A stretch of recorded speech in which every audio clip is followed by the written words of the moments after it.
ఒకప్పుడు overseas market అంటే ఏదో చన్నీళ్లకు వేడి నీళ్లు తోడు అన్నట్లుండేది. అక్కడి నుంచి కలెక్షన్స్ వస్తే సూపర్ హ్యాపీ, రాలేకపోయినా ఓకేలే అన్నట్లుండేవాళ్ళు నిర్మాతలు. కానీ ఇప్పుడు అలా కాదు. సినిమా హిట్ రేంజ్ డిసైడ్ చేసే బిజినెస్లు జరుగుతున్నాయి ఇప్పుడు. రానున్న పాన్ ఇండియన్ సినిమాల ఓవర్సీస్ రైట్స్ చూస్తుంటే కళ్ళు బయర్లు కమ్మేస్తున్నాయి.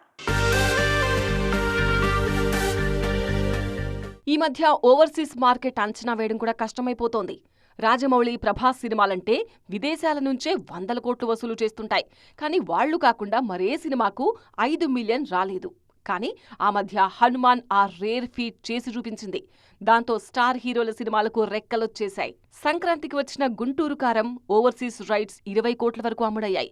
ఇక దేవరా హక్కులు 27 కోట్లకు కొన్నారని తెలుస్తోంది. ఇదే నిజమైతే బ్రేక్ ఈవెన్ కోసమే $5 మిలియన్ వసూలు చేయాల్సి ఉంటుంది. Ram Charan, Shankar game changer cinema overseas హక్కులు 22 కోట్లకు అమ్ముడైనట్టు ప్రచారం జరుగుతోంది. RRR ఎఫెక్ట్ చరణ్, తారక్ సినిమాలపై కనిపిస్తోంది.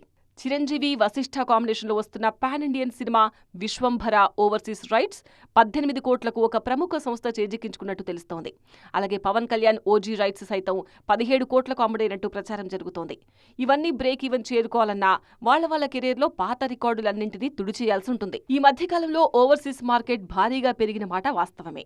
అలాగని భారీ రేట్ పెట్టి కొనేస్తే బ్రేక్ ఈవెన్ కష్టమైపోతుంది. ఓవర్సీస్లో లాభాలు రావడం అంటే చిన్న విషయం కాదు. స్టార్ హీరోల సినిమాల టార్గెట్ ఎక్కువగా ఉంటుంది కాబట్టి కాస్త లెక్కలేసుకుని రైట్స్ తీసుకోవడం మంచిదనేది విశ్లేషకుల అభిప్రాయం. చూడాలిక ఏం జరుగుతుందో.